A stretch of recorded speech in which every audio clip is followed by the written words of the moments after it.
From California to New York, from Amsterdam to the Caribbean, from Kansas City to Washington, D.C. In courtrooms, in classrooms, in conference rooms, and in webinars. Every day people gather at ABI events to hear the best ideas bubbling up in their communities. Today, you are a part of a global conversation about our shared future. So, what is this ABI Talks? ABI Talks is an initiative of the ABI Board of Directors Education Committee, a committee devoted to creating the best and most exciting bankruptcy education possible. The committee plans and organizes this conference and the annual spring meeting in Washington, D.C., and helps set policy for regional conferences. This event today is based on the TED Talks format and ideals, but is independently organized by the ABI. So please be sure to thank the team of volunteers and ABI staff members who worked so hard on today's event. It is their ideas, dedication, and time that makes this all possible. The views you hear today are, of course, the views of those speakers, not necessarily of the ABI. We hope their talks spark an exciting conversation among you. It is a day for curiosity and skepticism, for openness and for critical thinking, for inspiration and for action. The more you enter into it, the more you will take out. And now, on with the show.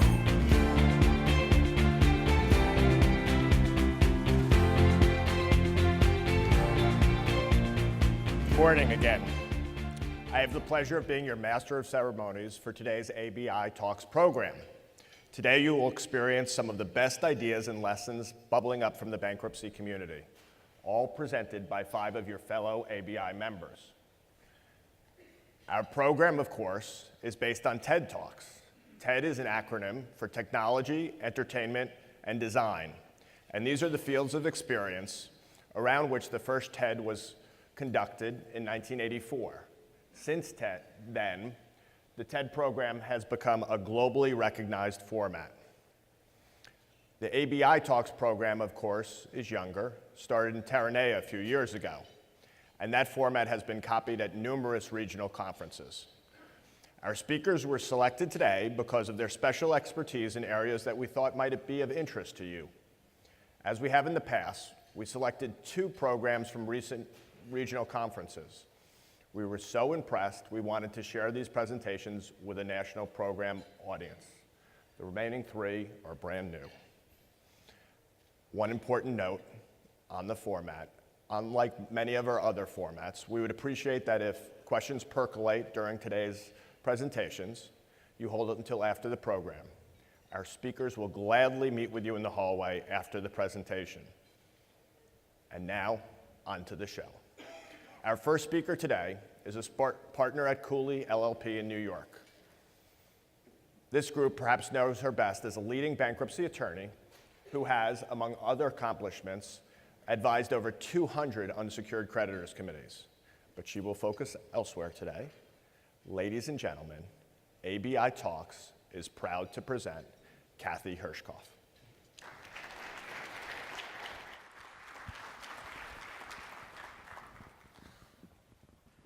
Good morning. It's a pleasure to be here. I'm one of the people who got selected because I was at a regional conference.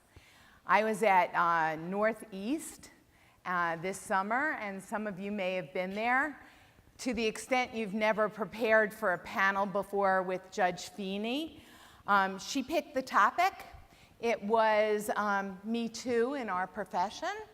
And had us meet in excess of 6 times to discuss how our panel was going to go. The other 3 people were experts, and I was the bankruptcy professional.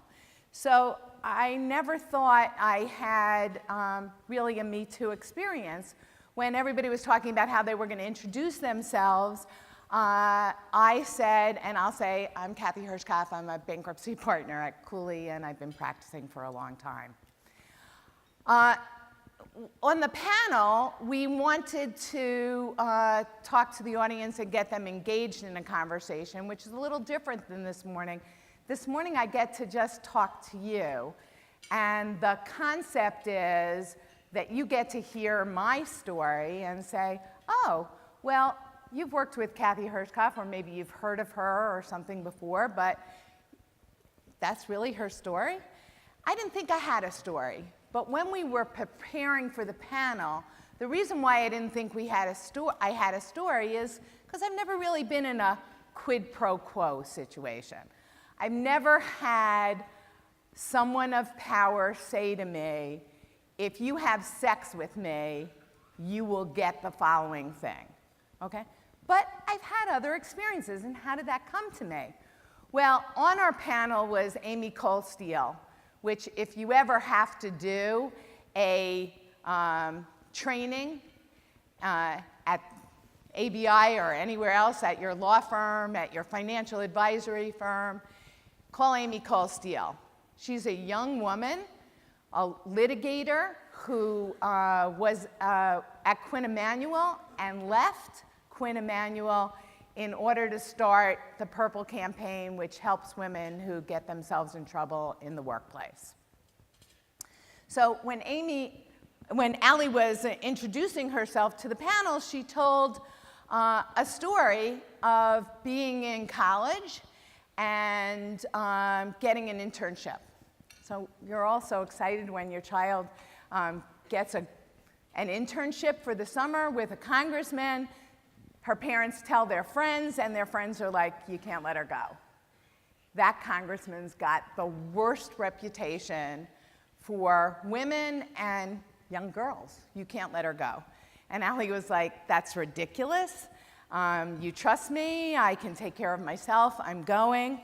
She went to the internship. It was a great experience for her. And in her last week on the job, her congressman actually touched her in a public place at an event. She never told her parents because, of course, they had told her not to go to begin with. And when I hear this story, my skin crawls, as all of yours does, and I say, oh my God, I had an experience with a congressman when I just got out of college. So what was my experience? I went to work for a congressman. I was his scheduler in the district. His first time back to the district, he met with me in his office. Within 3 minutes, he asked me, do you have a boyfriend? I'm 21 years old. There's something about the way he asked that question that I knew the answer to the question had to be yes. So I said yes. And he said, well, he doesn't have to know, but I'm really very attracted to you, and I'd like to sleep with you. Okay, I'm 21 years old. This is my first job out of college. This is how I'm supporting myself. And I say to him, we have 3 choices here. We can forget you ever said that and just go on. Hard for me. You can apologize, promise it'll never happen again. Or I can talk to my parents, the press, whoever, and this can continue. Or you can fire me. And he ignored me, didn't choose from any of those categories. And over the next 2 years, when I worked for him, every time I saw him, he propositioned me. So when Anita Hill was talking at the Clarence Thomas hearings, I knew she was telling the truth because she's basically, give or take, my age. And why would she have said anything at the time? What was the upside for her? He was in a powerful position. My congressman was in a powerful position. I'd done my homework about who he was politically, but this was a long time ago, and I didn't do my homework about who he was socially. I didn't take it personally. He was not, okay, someone who was just a predator to me.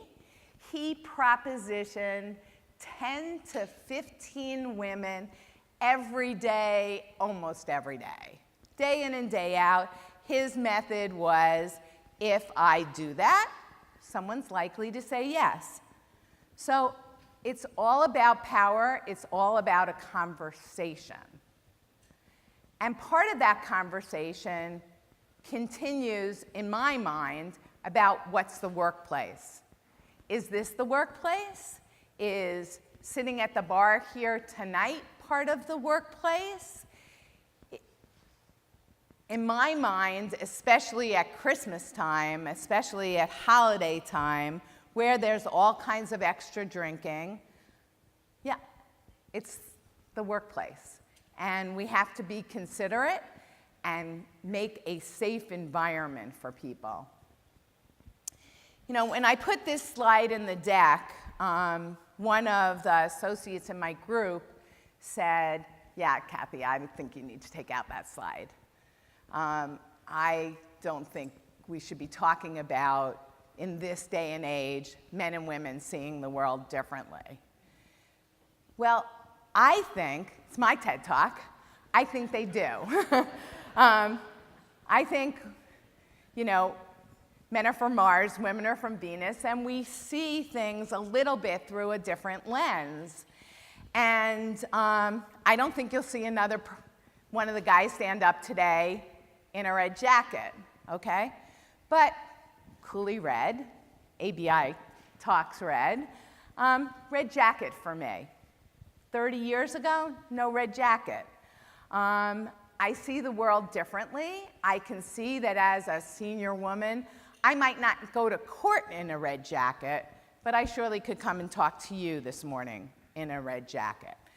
And that I might view, for instance, being in a bar differently, about how much I drink in front of business people and how much I want to keep my mind.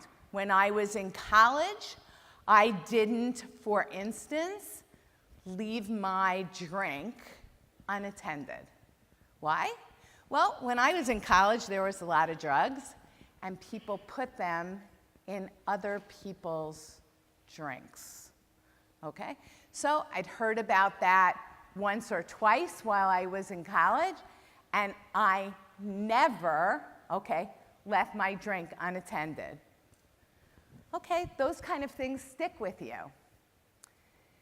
And then we talk about why isn't there more discussion about this? Why don't we really hear the stories that are going on in our law firms, in our judiciary, in our financial advisory firms? Why don't we hear it?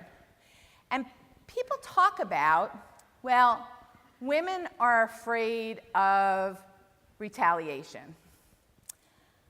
I actually don't think that's the issue.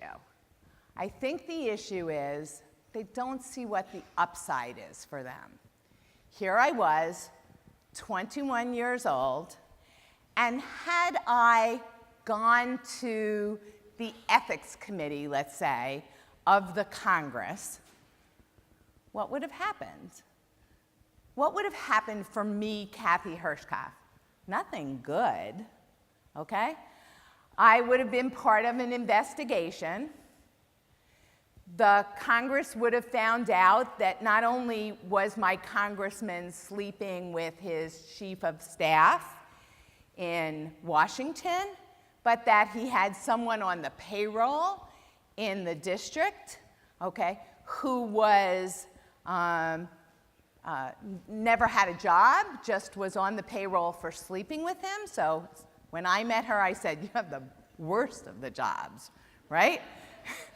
Right? You have to sleep with him to get paid. But that was her job, and I asked her to do something, and she said, no, that's not my job. My job's to sleep with Jim. I'm like, whoa.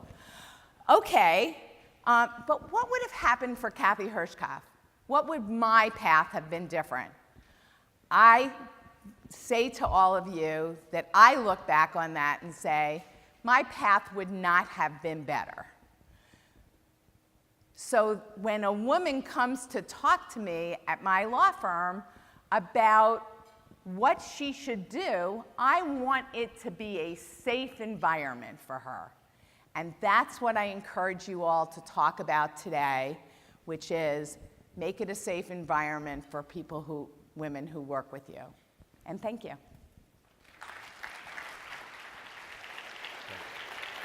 Thank you. Thank you, Cathy.